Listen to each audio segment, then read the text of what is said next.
So it's 2025 and you're going to YouTube and searching for PSP Go because you either own a PSP Go and want to see more videos about it, or you're someone that is interested in obtaining a PSP Go and want as much information about what it can and can't do. Nowadays, many of our old classic handhelds have been able to receive many quality of life mods and upgrades to them to allow us to continue enjoying them in the year 2025 and beyond. Almost all Game Boy models have had options to add a backlight screen to them or a rechargeable battery that you can charge via USB. Most PSPs also have available options like longer lasting batteries to better screens. Now, the one handheld out of all of these that I feel is rather limited on most mods is the PSP Go.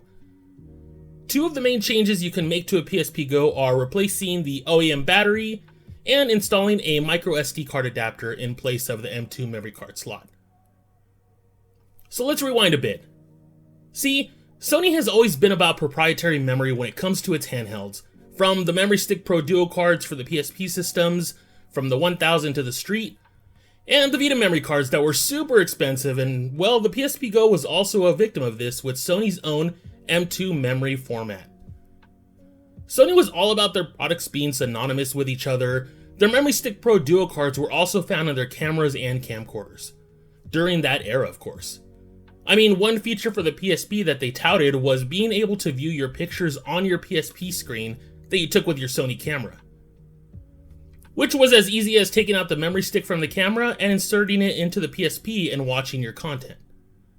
The M2 cards later became the same concept but didn't really last as long, which actually makes buying existing M2 cards pretty expensive for the size that they are. Right now, if you go on eBay and look for an 8GB M2 card, it's about the same price, if not slightly more expensive, than a 128GB micro SD card. Think about that. So let's get back to the mods. Being able to use this memory card mod to be able to use a micro SD card is pretty amazing. The mod is pretty straightforward, and I'll include a link in the description so you can click the little title above that also pops up so you can watch the video on how to install this. Just remember, the bigger the card, the slower it's going to be when it takes to load everything on the memory card itself. I just installed a 64GB card in there, but you can go larger up to 128GB if you plan on loading all of your games on it. So aside from a memory card mod and replacing the OEM battery, the PSP Go just doesn't have more options in terms of physical mods. Of course, modding the system with custom firmware is a must, so you can do all sorts of fun things like emulation, adding ISOs of your UMD games, and also you can add UMD movie ISOs too. So you can watch UMD movies on the PSP Go as if they had an imaginary UMD drive in them. I will also link a video in the description of how this is accomplished. Now, a few things I would recommend getting for your PSP Go or soon to be new handheld are a carrying case. I used this soft one I grabbed on eBay that resembles the original PSP carrying sleeve. You can find soft and hard shell cases, as well as replacement shells for the overall body if you want to change colors. Just keep in mind that these will not be up to the same quality level as the original shells. If your PSP Go is beat to heck or the one you bought could use a new shell, then by all means go with one of these options. You can also find stands that people 3D printed and sell, and some are cool enough to have a slot underneath where you can put the charging cable through. Since the original OEM PSP Go charging cradle goes for around $150 or higher if you want a new one box, definitely these 3D printed ones are not bad. If you have an option for AV connection, you can look into the video out options that are available too, so you can output to a TV or monitor. If you grab a component to HDMI adapter, it'll work great. Or if you still have a TV that has those connections, then even better. Another great thing you can do is pair a Bluetooth device to it. You hear that, PlayStation Portal? A Bluetooth device. So you can pair some Bluetooth headphones to it, or better yet, if you plan on outputting video, you can pair a PS3 controller. Initially, you needed a PS3 to perform this, but there are plenty of videos online that show you how you can do it without one. Let's see, what else? Oh yeah, you can buy a controller cradle for the PS3 controller, then set your PSP Go on top of it as seen on this image here. There are still many cool accessories you can use it with a PSP Go, and while some are unfortunately too expensive if you're buying Sony branded ones, there's still plenty of options out there if you want to get your PSP Go some new friends. Let's see, I've talked about physical mods, software mods, cool PSP Go accessories, Oh yeah, games. Well, you see, you can no longer buy digital games on the PSN store built into the PSP Go. Can you connect a PSP Go to a network? Sure, but it has to be an older network type, and really not much you can do aside from access your download history if you manage to buy some PSP digital content back in the day.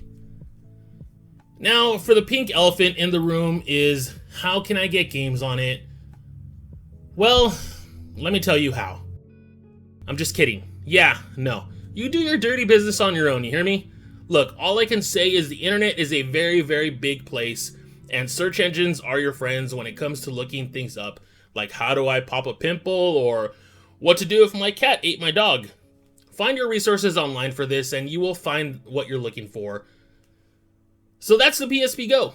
Now, is it a device that is worth seeking in this present year? Look, I've always been about handhelds being either pocketable or something that can go in a messenger bag and not take up too much space. So if you're looking for a small handheld that can play games, play music, watch movies, then a PSP Go is great, as well as the other PSP models. PSP games are still great, and while there have been re-releases for some of their titles that later came out on the PS2, it's still a neat little handheld that can do so much. I mean, it also runs NES, Super Nintendo, Game Boy Advance, and PS1 games too. There's so much more that it can do. If you watch other videos, it'll show you exactly all the systems you can play on it. If you tell me just get a Steam Deck to do all this with higher resolution, then you're missing the point of what these smaller handhelds were about. It wasn't about playing everything in super high resolution or with the ultra graphics on. It was about squeezing in time to play a little bit of Loco Roco, or a level or two of Patapon, or maybe 2 missions in GTA Vice City Stories, or a mission in SOCOM Fireteam Bravo. What about a match in FIFA 09 or MLB The Show 11? It was all about the experience that these little handhelds could provide that keeps people coming back to it and seeking more about it all the time. No matter how many times I watch videos about the PSP and the PSP Go, I will continue to seek more because the love that people have for this little system that just could is just incredible. There's so much support out there for it, so go watch some more videos on it. In fact, go watch more of my PSP ones. I have at least a dozen of them, I'm sure, somewhere in my library. Go on Reddit, join the PSP subreddit forum, and gab about how great the PSP is. Remember guys, gaming is about having fun, not about what plays the games in the highest resolution or biggest screen. Just enjoy video games for what they are, no matter what you're playing them on. If you're new to my channel, thank you for stopping by, and for all you returning viewers, thank you so much. I have a new membership option available here on YouTube where you can support me just a little bit more in doing what I love. It's only $2.99 a month, and you get access to some cool emojis and also some loyalty badges next to your username. I will also make sure to include shoutouts to the members in videos, and also eventually start a 1-day early access to video content. I'm still a very small channel and hope to have it grow as much as possible, so any support, whether it's a comment, a like, a view, a subscription, or a membership, I truly appreciate you all for stopping by and make it to the end of this video. Now, if you'll excuse me, I need some coffee because I'm recording this way too early and 1 cup was just not enough. Take care everyone, bye bye.